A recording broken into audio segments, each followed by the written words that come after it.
Yo, what's up? This is Sifu Gus Gates. I hope you guys are doing well today. Today we're going to be talking about when did your system of training become an art for you? You know, when you do something long enough, especially as long as I have, it's no longer recreation, it becomes a lifestyle. And there's an art in this lifestyle. When did it become an art for you? And I'd like to know that, so comment down below. But before we get started here, if you guys can like and subscribe and share this with people, that would be wonderful.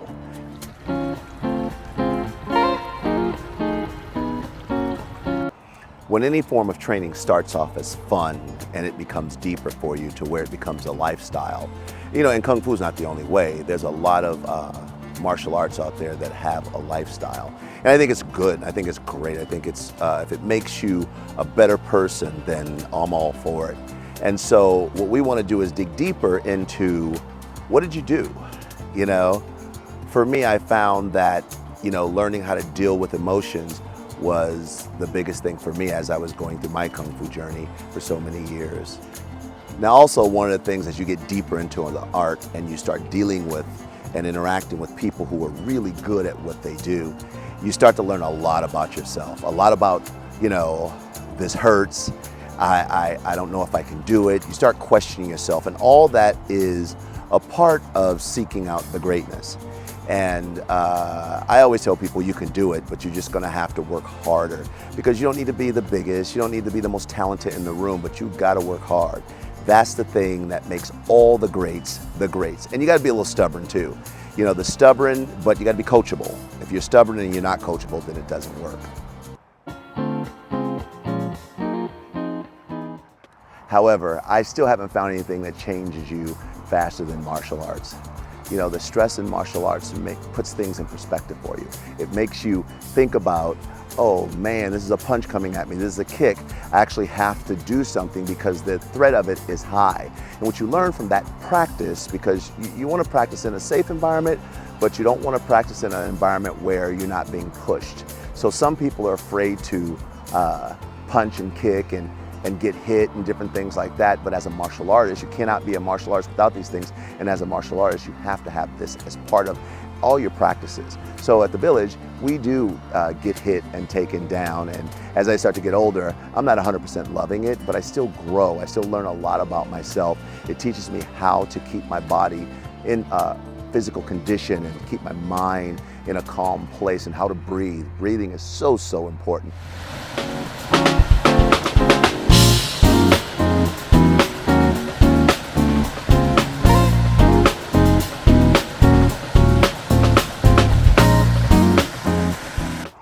So since everyone tend to take from martial arts, the philosophy, the warrior spirit and all that stuff, it's important. I always say, why go around it? Go directly into it. I've had people who come into our school and they go, well, Sifu Gus, I don't want to get hit, I don't want to get punched, I don't want to get kicked, and I don't want to get thrown around. I go, well, Kung Fu is not for you, because Kung Fu has punching, kicking, throwing. That's the way we grow and we learn. It's a war system, so that's how we learn how to improve ourselves as individuals. You get hit and you don't like it, and you got to learn how to suck it up. That's just what we do. You know, in real world training, it's important that you learn how to cultivate that inner warrior in yourself, because that warrior is really important. You know, some days you're not going to be able to just fall apart. Some days you're just going to have to suck it up, you know.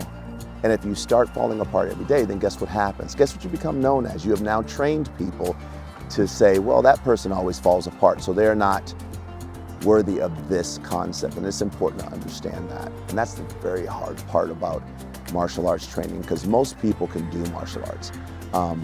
But some people quit martial arts not based on their ability, but based on how they feel. And that's why we deal with the emotion a lot in the Village and in the Village style training, because the emotional part is hard. People get physically strong, they lift heavy weights, they run and swim and all that stuff, and that's great. But it's the emotion. When the emotion get attacked, boy, I've watched people fall apart and just fall apart fast. You can put it all in perspective. So the things that makes you fall apart, that fall short, that makes you miss the mark, what happens in martial arts is you're constantly working on that part of you. And then that's how you learn how to grow as an individual. And then what starts to happen is you start to see the difference outside of your training center. Now, I've seen many people dance around it. You know, well, Sifu Gus, I'm getting my cultivation because, you know, I do yoga or I do Qigong. And I'm like, okay, that's great. If you are getting it, that's wonderful. I had a friend of mine, we were having lunch one day, and he's a yoga person. And I told him, I said, you know, in Qigong, we practice how to be calm, how to be focused. We focus on the health of our body. I said, but in Kung Fu, in our internal Kung Fu, if someone came in through the door and they wanted to harm us, guess what? We are now physically prepared as well as emotionally ready to handle our business.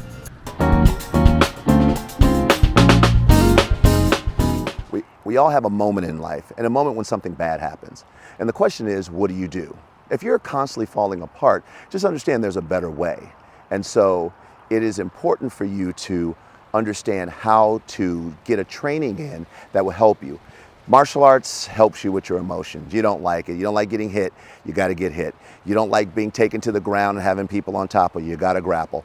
You know, you got to do the things that are challenging. And what you find out later, once again, you're not a piece of glass. You're built with something great, you know, divine, if you will. And so I love that. I love that. And I see it every day in my training, my own personal training, as well as watching it in the students at the village. I just see them grow, grow, grow. And this is important. You know, some people say, well, I feel good. Well, feeling good is not always about getting better. You know, I always tell people about the bicep curl. You know, you have to tear down a muscle to make the muscle bigger. Like you have to tear down the fibers. You have to break down the fibers. So if you're doing a muscle, if you're lifting a 3-pound weight, then those muscles aren't going anywhere after a while.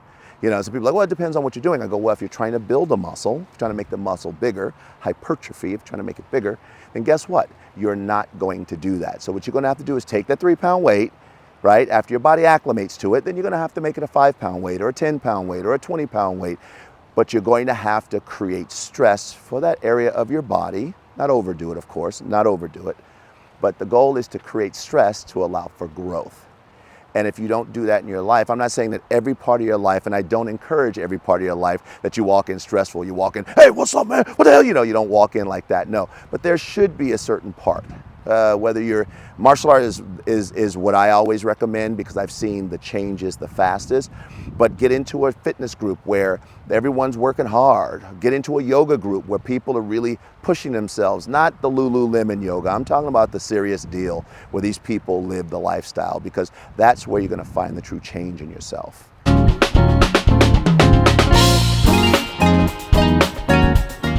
So like I say, I get people a lot. You know, I was in the fitness business for a long time. I've done martial arts for a long time. And I always ask people, what are you truly looking for? What are you truly looking for? You know, people come to me, can you teach me a quick self-defense move? I go, a quick self-defense move for what? I will teach you certain things. But the question is, what is going to be your practice that it becomes your default? God forbid something were to happen. But with that being said, there's some also ways of thinking which we're going to share with you right now, some ways of thinking that will help you and that may save your life or life of your loved ones. So I'm going to share something with you right now. Check this out. What's up, warriors? This is Sifu Gus. Welcome back to the next episode of Are You Safe? So as you can see, the acoustic sound is a little bit different in here. And so those are one of the things, wait. Hello? You're an idiot. Today we're going to be talking about parking structures. I did a self-protection seminar yesterday, and a few questions about this came up. So some people say they work at night, late, and sometimes it's dark. I always suggest, of course, park where there's more light. Just do it as a precaution. You always want to have a game plan. And when you're walking, one of the things you want to do is you want to be mindful of your surroundings. Sometimes it'll be an empty car park. Sometimes you'll be in a place where there's just tons of cars. So you always want to be mindful of your surroundings. A question came up yesterday, do I have my keys in my hand? Do I have any self-defense tools? I said, yes, if you're working at night and you're a little sketchy about just your surroundings, always have a game plan. Always have a game plan. It's really, really important. Your safety is number one here. So let's talk about a few things. So yes, your safety is always number one. So just make sure that you're mindful of where you're going. So if you see your car, let's say if that's my car down there, I want to get in the habit of paying attention to everything that's around me. I want to see the pillars, I want to see other cars. The acoustic sound in here can help you with your hearing, help you if someone's shuffling behind a car, you should be able to pay attention to that. And don't be afraid to look. I know it sounds crazy, but what you're doing is you're going to scan back and forth. Once again, you're not paranoid at this point, you're just scanning back and forth. And there's my car, so I'm going to go get my car. But I'm going to scan back and forth almost every step, do a scan, every step, do a scan. I know it sounds crazy, but you know when you're in a sketchy area, you know when you're not feeling comfortable. The purpose of these type of quick tips is just to give you the information you need to be able to get to your car safely. I think that self-defense training, you've heard me say this, chatting with one of my martial art brothers from New York. He said, boy, things just change when you do martial arts. It just does. You're not as afraid as much anymore. You learn to deal with conflict in a different way. And martial arts teaches you that. Some people are good at it, but I was never good at that. I had to learn to become good at it. And that's when it became an art for me, when I started dealing with conflict better, you know, and it's important. I cannot believe how beautiful it is out here in Thousand Oaks, California. They got some cool places in here. Look at that over there. One of these days I'll be shooting a video in there. Maybe I'll bring some of the villagers out here, maybe the SOB, Sifu Sandra, or somebody like that, and we do some combat out here in the wilderness. You know, you gotta change up your elements, baby. It's all good. Look who I found here. And now it's time to shoot another video. I'm in her neck of the woods, Sifu Sandra. Ah, you studying your Chinese today? Yes.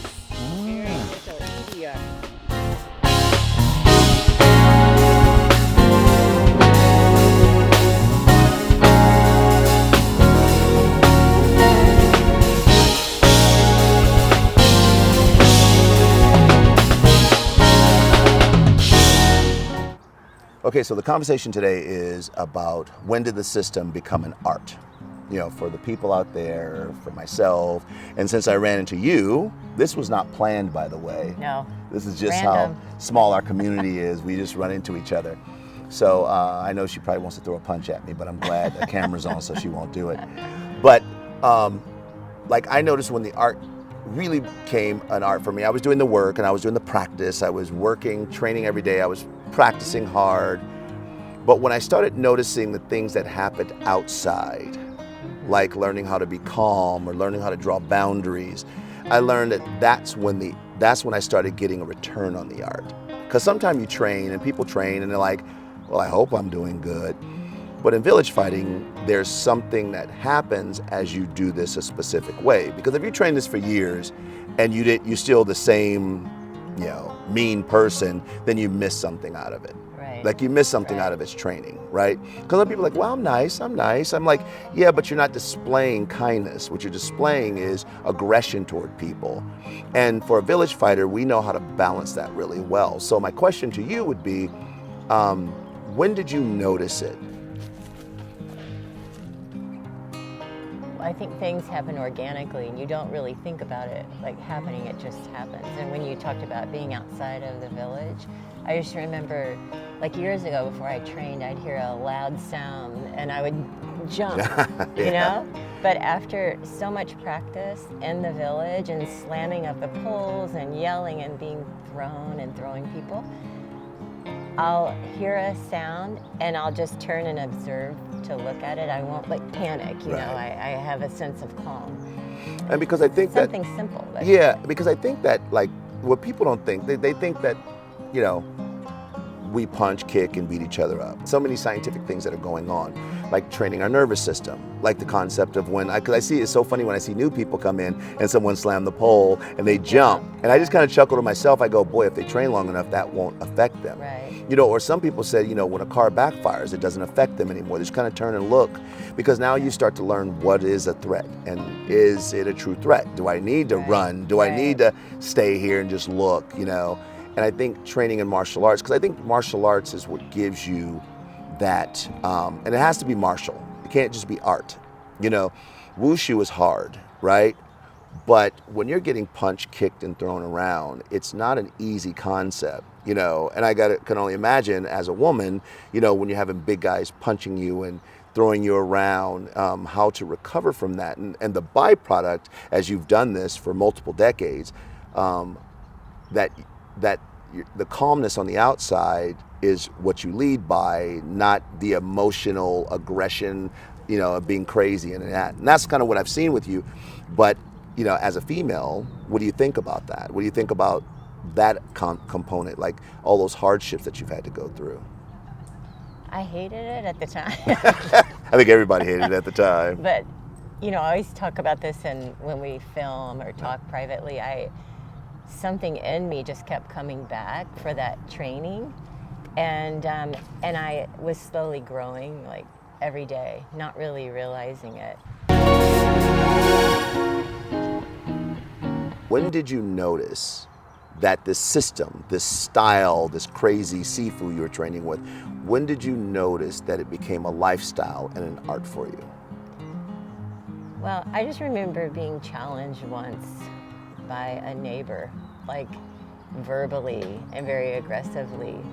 And I started, you know, thought I was going to get emotional, but I didn't. I pulled back and calmly, and I ended up talking it out with him. And it's difficult to explain, but I've become who I've really was meant to be through my training, and I'm able to confidently approach things and deal with it, and then move on. And I think before I used to hold on to it, but I think that's one of the first memories that I really had my training take place inside of me, outside of the village, was dealing with that kind of crazy neighbor.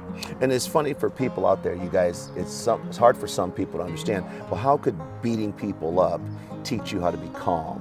It actually gives you a responsibility is what it does. Yes. You know, so, I mean, there are people who still train in martial arts and they're emotionally explosive. You say the wrong thing to them or give them the wrong look, they really want to harm people. Well, we don't call those people true martial artists, because true martial artists, the most dangerous people are the most calm people. Always remember that. The most dangerous martial artists are always the most calm martial artists. Explosive martial artists, there's an insecurity that if you find what that insecurity is, you'll be able to take them out no problem. Okay, maybe not no problem, but it's easier to get to them. Yeah. You know, so, but when we cultivate this, because I've met guys who do MMA and jiu-jitsu and karate, and the calmest ones are the ones who tend to be the best ones at what they do. I just remember on the floor, like years ago, you would say, block this kick or I'm going to kick you. And I had to learn, just like in everything, you know, I had to learn. I got kicked, flew across the floor, came back and you said, I'm going to do it again. And then miraculously, I learned how to block. It's amazing how that works, right? I blocked that, but that's how I learned to deal with things outside of the village. I deal with it and move on. I don't try to worry about it. Can't we all get along? I don't do that anymore, even though I'd like that.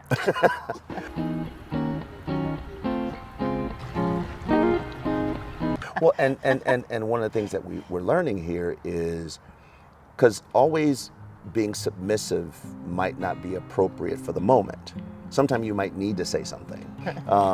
But the reality at the end of the day is sometimes you're going to have to be aggressive. Maybe not so much hit somebody, but be aggressive in a situation to get to calm. And people don't understand that because they think they always have to be calm, but there's some really bad people out there. And so sometimes you're going to have to hit someone, you know, and in training, if you're in a good system, you'll know exactly when to do what. Yeah, one of the many things I love about our system is the psychology. And if someone were wanting to attack me or threaten me, and I can pretend to play that victim, like, don't hurt me. And you always say, you know, they get like even more ego and like more arrogant, and they think I've got her. But then what we do is the element of surprise, and you would never know by looking at me or a lot of the smaller women in the program or smaller men that they would know something like that. Right. So, yeah, I learned from a Filipino stylist, and he said, he said the smallest guy in the room ended up teaching a workshop that kicked his butt the whole time. And I love that aspect because that's real training. Yeah, I always say this over and over again, our art is so fair. Yeah. Doesn't matter anything about you, like size, or gender, whatever, that doesn't matter. But if you have that heart of a warrior that you always talk about, you push through it, and then it's fair. And accountability and responsibility is a big part of getting there. So I've met people who, when they didn't like something, they just left. And I can't leave because I'm the Sifu, but there's been some people where I just go, oh, why? Why are you going to go do this the hard way? But it also helped me understand them and understand how to get through to them, even if they didn't stay. And you've run to the same thing. I mean, as one of the Sifus of the village, you've been challenged quite a bit by arrogant people in general, not only guys, but people in general.